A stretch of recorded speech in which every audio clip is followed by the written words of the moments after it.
Jadi yang minta didoakan itu adalah Rasulullah Muhammad SAW. Ya, ini nanti akan saya jelaskan. Kemudian, apakah Paulus juga minta didoakan? Oh, Paulus dengan sombongnya tidak perlu didoakan. Dia tidak minta didoakan. Paulus minta disanjung karena dia sudah dipilih menjadi rasul sejak dari kandungan ibunya. Dari situ aja sudah muncul kesombongan, ya kan? Rasulullah Muhammad SAW, manusia yang sudah dijamin oleh Allah, masih memberi kesempatan keselamatan terhadap kaumnya dengan meminta kepada umatnya untuk mendoakan dirinya. Apakah karena dia tidak selamat? Tidak. Ya, tidak. Bukan karena tidak selamat, tapi ada manfaatnya. Ya, ketika mendoakan Muhammad SAW, upahnya adalah syafaat. Nah, ini perlu saya jelaskan. Jadi bagi kita umat Islam, sebenarnya pertanyaan semacam ini hanya untuk melayani. Ketika kita melayani hanya untuk membuang waktu dan melayani ketidaktahuan dan kedangkalan logika para orang-orang Kristen. Ya, tapi nggak apa-apa, karena ini juga bermanfaat bagi kita, bagi sahabat-sahabat, dan juga bagi Kristen utamanya. Jadi pertanyaan seperti ini tuh seolah-olah mencerminkan tidak ada lagi cara berpikir yang masuk akal untuk meyakinkan para penganutnya, sehingga orang-orang Kristen itu bertanya sesuatu hal yang remeh-temeh gitu loh. Tapi tidak apa-apa. Alasan mereka itu hanya satu. Ilmu teologi mereka sangat tidak berkembang. Pemahaman mereka tentang Islam itu tidak ada. Ya, pemahaman teologi mereka itu minim.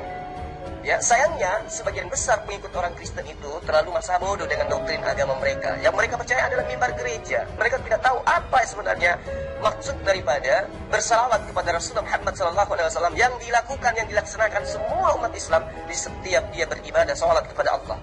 Padahal Yesus sendiri mengajarkan, berdoalah di dalam namaku.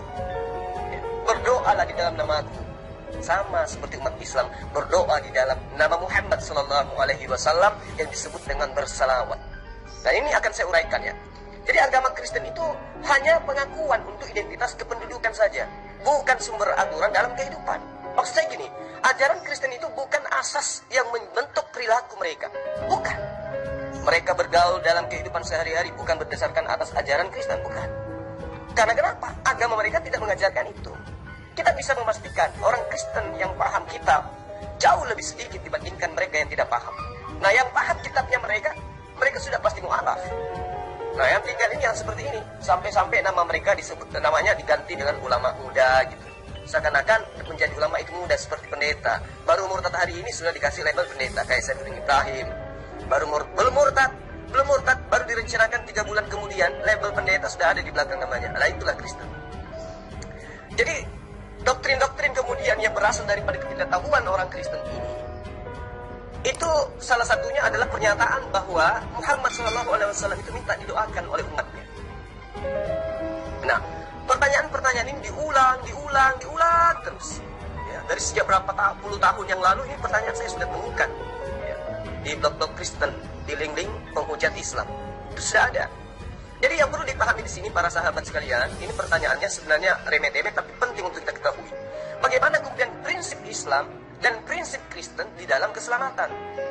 Islam itu mengajarkan bahwa apapun yang diperbuat manusia akan dipertanggungjawabkan sendiri di hadapan Allah, Tuhan semesta alam. Yesus juga mengajarkan seperti itu.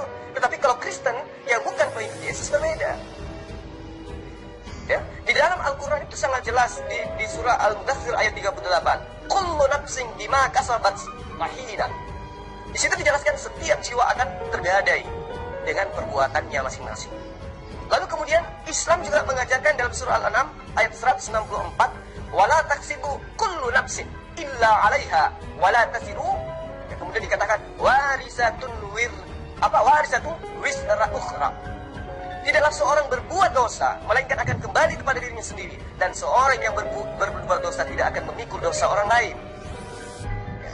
Lalu Islam juga mengajarkan wa alaisa lil insan illa ma syaa wa anna sa'ya saufa ira, bahwasanya seorang manusia tiada memperoleh selain apa yang telah diusahakannya, bahwasanya usaha itu tidak kelak akan diperlihatkan, bahwa usaha itu kelak akan diperlihatkan kepadanya. Surah An-Najm ayat 139 atau ayat 40 kalau saya tidak salah sebut. Jadi Islam itu jelas mengajarkan agar umat manusia itu menjadi pribadi yang mandiri, tidak menggantungkan amalnya kepada orang lain. Mereka harus sadar umat Islam itu bahwa mereka akan mempertanggungjawabkan perbuatannya sendiri-sendiri. Itu diajarkan oleh Yesus. Ya, bapak tidak dihukum karena anaknya, anak tidak dihukum karena bapaknya. Itu diajarkan oleh Yesus.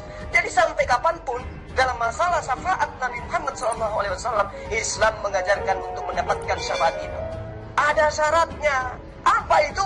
Berusaha mentauhidkan Allah, berusaha merasulkan Muhammad SAW.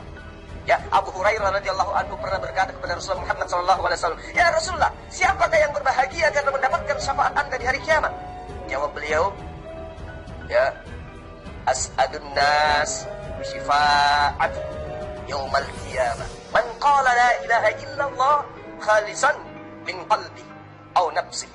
Orang yang bahagia karena mendapatkan syafaatku, katanya, adalah orang yang mengikrarkan la ilaha illallah dan ikhlas dari dalam hatinya atau dari dalam dirinya.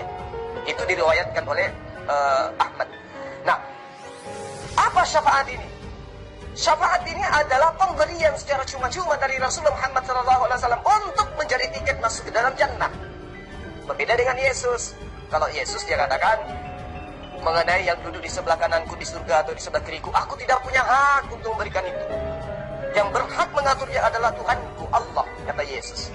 Ya, itu diterangkan di dalam kitab Markus dan Matius. Sementara di dalam kitab Yohanes. Sementara Muhammad SAW jelas mengatakan bahwa syafaatku akan kuberikan dan orang-orang akan mendapatkannya dari.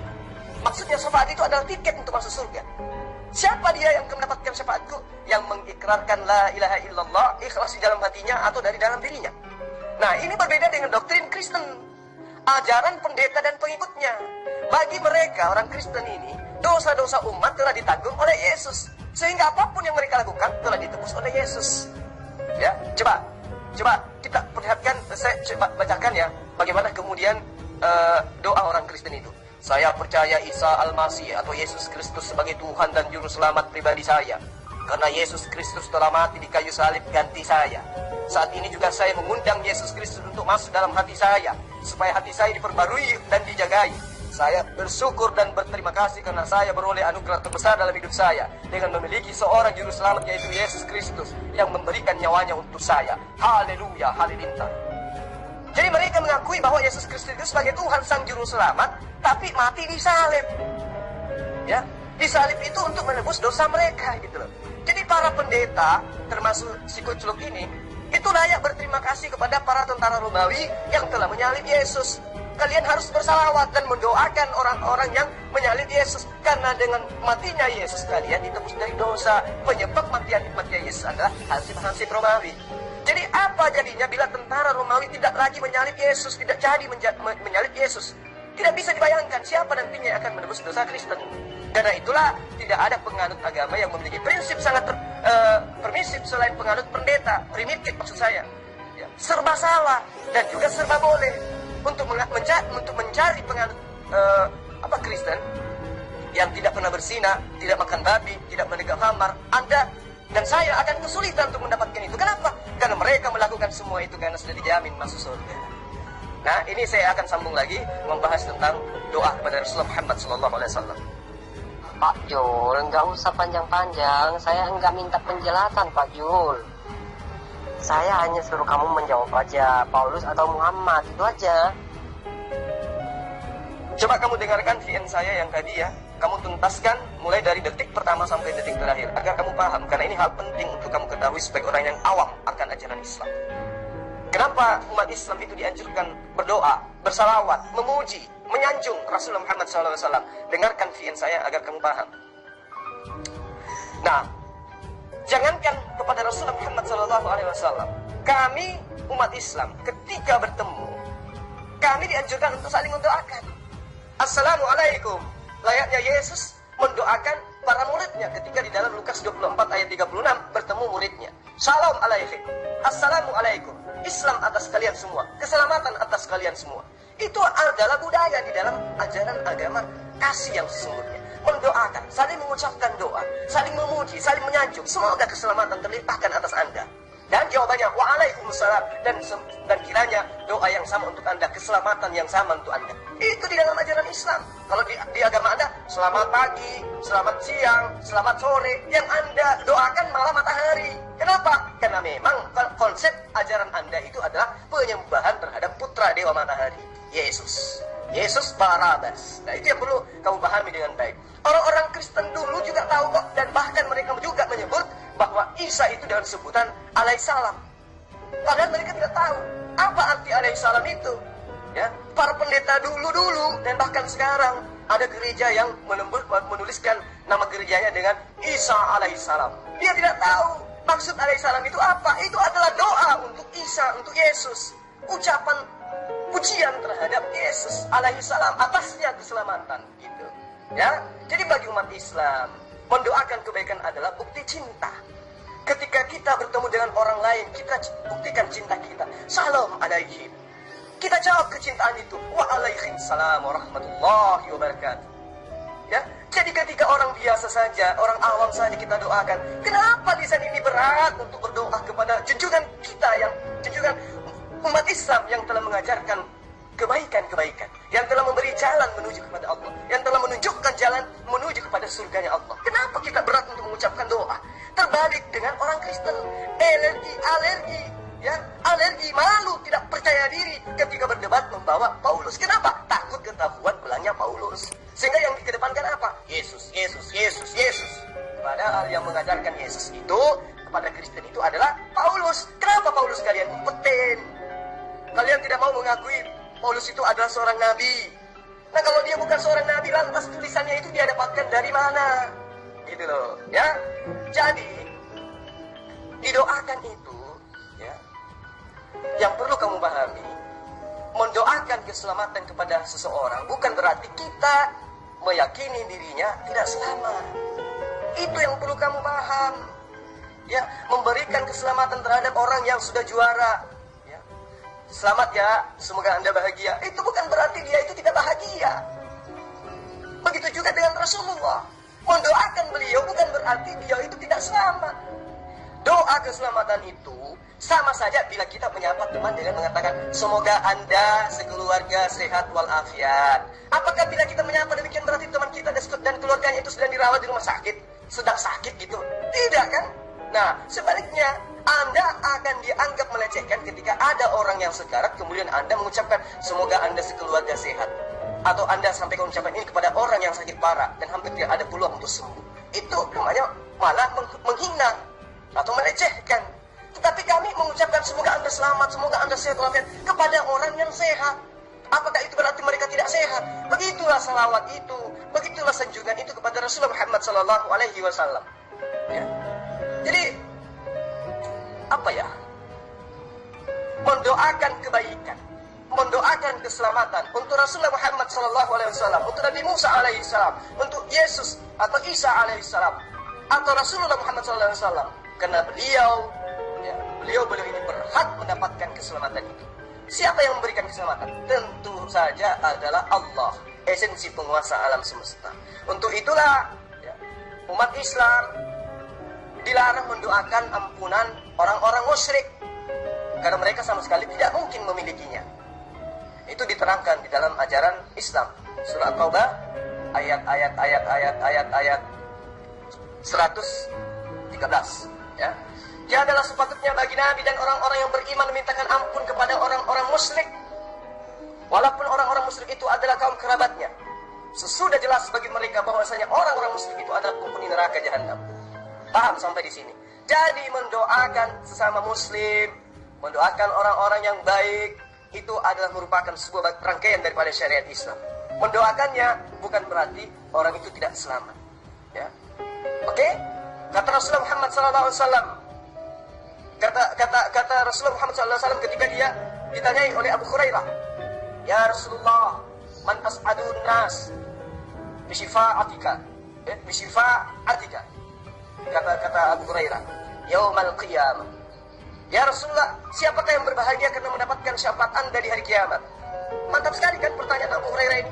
Kemudian Rasulullah Muhammad SAW menjawab, orang yang berbahagia karena mendapatkan syafaatku adalah orang yang mengikrarkan la ilaha illallah, ikhlas dalam hatinya, dan dari dalam dirinya. Jadi kami itu mendoakan Rasulullah bukan berarti dia tidak selamat, tetapi kami minta supaya dia pun mendoakan kami, dia pun memberikan syafaat kepada kami, karena syafaat itu adalah kunci untuk menemukan surga yang diberikan oleh Allah. Sampai sini paham? Saya tidak minta penjelasan, ya. Saya cuma bertanya. Kalau mau minta penjelasan, biar saya jelaskan mengapa Muhammad meminta diselawatkan, meminta salam, meminta penghormatan. Bisa diartikan minta didoakan, gitu loh. Muhammad Shallallahu Alaihi Wasallam itu mengajarkan agar umatnya berselawat kepadanya, agar supaya umatnya itu menerima apa? Menerima syafaat. Apa syafaat itu? Kunci untuk masuk ke dalam surga. Ngerti enggak? Ya? Nah, apa manfaatnya mendoakan Paulus? Ada enggak? Coba jawab. Oke, berarti Muhammad didoakan ya. Cukup. Muhammad Sallallahu Alaihi Wasallam itu didoakan. Ya, kalau bahasa Indonesianya, bahasa Arabnya disolawatkan. Solawat itu artinya dipuji, disanjung, diberi penghormatan, diberi kedudukan yang tinggi. Paulus ada nggak diberi kedudukan yang tinggi? Ada nggak? Meski Paulus itu menyanjung dirinya, walau beribu-beribu malaikat yang datang mengajarkan Injil kepadamu, semua itu tidak berguna jika mengajarkan Injil yang berbeda dengan Injil yang aku Paulus ajarkan. Yes, mantap. Meski Paulus mengangkat dirinya setara dengan Bapa Tuhannya Kristen. Kata Yesus dalam Matius, jangan kau menyebut Bapa di dunia ini. Jangan kau menyebut siapapun di bumi ini dengan sebutan Bapa, karena hanya ada satu Bapa, yaitu Dia yang ada di surga. Tapi kata Paulus, akulah yang telah menjadi Bapakmu di dalam Yesus Kristus. Ha ha ha ha ha. Jadi Paulus itu mengaku lebih mulia dari 1000 malaikat. Paulus itu mengaku lebih Bapa, setara dengan Bapa yang ada di surga. Tetapi apakah umat Kristen mendoakan? Apakah umat Kristen menyanjung? Apakah umat Kristen memuliakan Paulus? Tidak. Orang Kristen menyembunyikan Paulus. Orang Kristen malu kalau kita bahas Paulus. Orang Kristen takut kalau ketahuan Paulus itu adalah nabi palsu. Jadi Muhammad Shallallahu Alaihi Wasallam itu didoakan, disanjung, dimuliakan. Apa manfaatnya? Supaya umat Islam itu mendapatkan syafaatnya, supaya umat Islam itu mendapatkan tiket masuk ke dalam surga melalui syafaat Rasulullah Muhammad Shallallahu Alaihi Wasallam. Itu manfaatnya bersalawat kepada Nabi. Semua perbuatan di dalam ajaran Islam itu akan diupah. Upah daripada salawat itu adalah surga. Maka umat Islam dianjurkan untuk kemudian bersalawat, menyanjung kepada beliau sebagai Nabiullah, sebagai Rasulullah yang telah mengajarkan rahmat kepada seluruh alam. Paulus gimana? Jadi Paulus itu dianggap tidak ada, ya. Yang ada di dalam kitabmu adalah Yesus. Kenapa Yesus? Yesus didoakan. Yesus didoakan. Orang-orang hidup zaman Yesus minta tolong kepada Allah supaya Yesus itu diselamatkan. Ayatnya masih ada, dalilnya masih lengkap. Nah, kamu harus pelajari sebelum direvisi. Oke, paham sampai sana? Oke. Pak Insan Maginta kan sudah mati. Jadi sekarang buktikan pada saya, siapa yang melihat, siapa yang mengetahui bahwa Insan Maginta itu sudah surga dan sekarang sudah berpesta seks. Kalau kamu bisa membuktikan sekarang semua Pak, silakan buktikan pada saya. Kalau kamu tidak bisa membuktikan Anda sendiri, menggugurkan argumentasi Anda sendiri, buktikan pada saya. Ya, pertanyaan yang sama. Sekarang kamu katakan Yesus itu ada di surga. Buktikan. Buktikan kepada saya bahwa Yesus itu sudah ada di surga. Bisa Anda buktikan?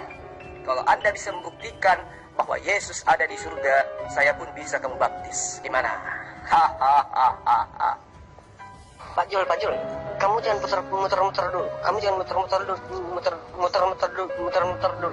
Jawabnya dengan saya. Pembuktian dengan ucapan. Silakan. Kamu nggak usah gemetaran gitu, santai aja. Yang mutar-mutar kan kamu. Tadi di awal kamu bertanya, siapa yang lebih duluan makan garam? Muhammad Shallallahu Alaihi Wasallam ataupun Paulus? Belum selesai, kamu loncat lagi, siapa yang didoakan? Muhammad Shallallahu Alaihi Wasallam atau Paulus? Belum selesai, karena kamu gak mampu menjawabnya. Setelah saya menerangkan, loncat lagi.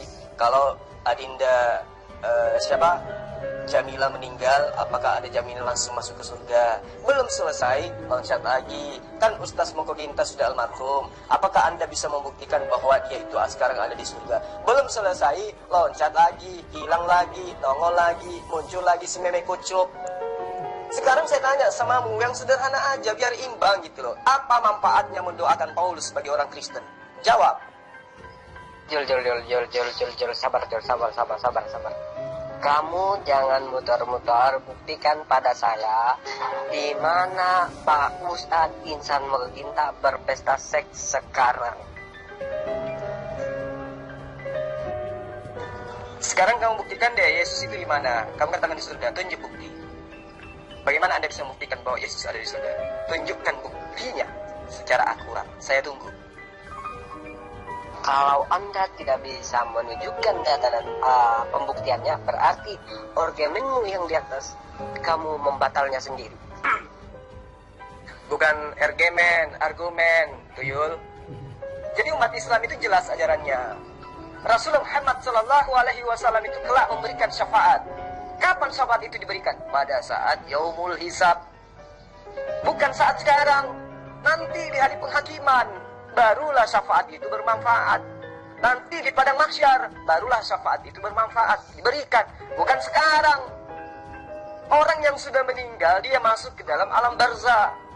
Orang yang mati dalam kebaikan, husnul khatimah, dia berada bersama dengan orang-orang yang saleh, orang-orang yang beriman. Tidak bersama alatnya dengan orang-orang kufur, orang kafir, orang laknat. Tidak, beda. Tapi apakah mereka sudah ada di padang mahsyar? Belum. Apakah mereka sudah ada di yaumul hisab? Belum. Berarti belum dapat syafaat? Iya, belum. Makanya saya katakan surga neraka nanti terisi ketika orang-orang sudah dihakimi. Kristen masuk ke neraka, Islam masuk ke surga, baru terisi surga dan neraka itu. Jadi kamu jangan bahlul selamanya lah. Ya, diskusi dengan saya itu manfaatnya adalah kamu mendapatkan ilmu. Manfaatnya buat saya menjadi bodoh. Oke, pertanyaan saya. Di kitabmu mengatakan Yesus terangkat ke surga. Sekarang buktikan bahwa dia ada di surga. Saya butuh bukti absolut. Karena kamu yang memulai bertanya seperti itu, ya kamu juga harus mempertanggungjawabkan dong. Bukti imanmu yang mengatakan Yesus ada di surga itu mana? Kalau masa kamu dikalah sama Lukas sama Markus? Lukas dan Markus melihat Yesus duduk di sebelah kanannya Bapa. Hebat dia kan? Sementara Yesus tidak pernah melihat Bapa. Dia sendiri pengarang kitabmu yang bukan murid Yesus itu mampu melihat Bapa berdiri berada di sisi kirinya Yesus. Sekarang kamu tunjukkan buktinya. Tunjuk bukti bahwa Yesus sudah ada di surga. Kalau tidak, berarti Yesus sekarang di mana? Ayo. Pak Jul, kamu itu nggak usah bertanya tentang Yesus. Karena Yesus itu memang berasal dari sorga. Sesuai dengan Yohanes 3 ayat 13-14.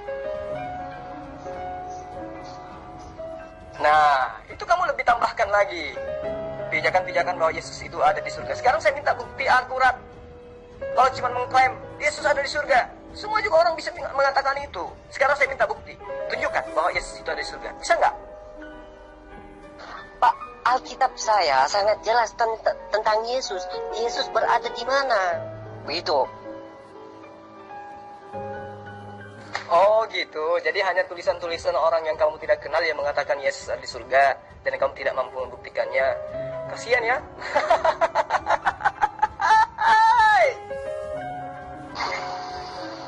Tulisan di dalam 4 Injil adalah saksi mata yang bersama dengan Yesus, hidup bersama, berjalan bersama, makan bersama, tidur berlainan, tapi berjalan bersama. Kemana Yesus pergi, murid-muridnya tidak terpisah dengannya. Ya sudah, coba kamu tunjukkan satu ayat di mana ada yang menyaksikan Lukas bertemu dengan Yesus. Lukas aja dulu. Buktikan di kitabmu bahwa Lukas pernah bertemu dengan Yesus. Satu ayat. Ya, kalau ada, kamu boleh baptis saya 1 kecamatan. Silakan. Lukas termasuk di ke-70 rasul yang diutus Yesus.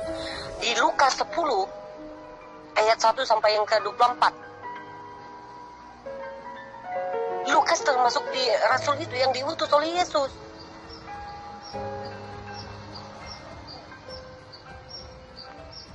Sekarang tinggal Anda buktikan argumentasimu atau pernyataanmu tadi, Joel Gipre, dengar baik-baik. Anda mengatakan, kalau gue tanya, kalau sekarang Jamila mati dan kamu mendoakan Jamila, ya, dengar baik-baik. Lu bilang ke surga. Nah sekarang Pak Insan Murginta udah mati. Nah sekarang saya minta pembuktian. Sekarang Pak Insan Murginta sudah di surga dan sedang berpesta seks. Itu yang Anda buktikan sekarang. Bang Jul, saya mendapat satu hadis dia, tapi saya lupa ayatnya. Itu pada hari kiamat, kamu akan dikumpulkan disebut apa, masyar ya. Saya lupa hadisnya di mana. Semua umat Muhammad itu diusir oleh Muhammad sendiri. Itu ada hadisnya, tapi saya lupa ayatnya. Kamu ingat-ingat dulu hadisnya di mana, baru kamu bertanya ya. Karena saya melihat kamu itu memang kaum bahlul, bisanya hanya bertanya ketika ditanya mencret. Ingat-ingat dulu hadisnya, baru kamu ajukan ke sini. Saya tunggu ya. Ada hadisnya Pak, tapi saya lupa. Itu kamu akan dikumpulkan di satu tempat, yaitu masyar ya. Tapi saya hadisnya saya lupa. Kamu semua itu diusir. Mungkin Pak Kaci boleh bantu saya. Mungkin Pak Kaci bisa bantu di cari ayatnya.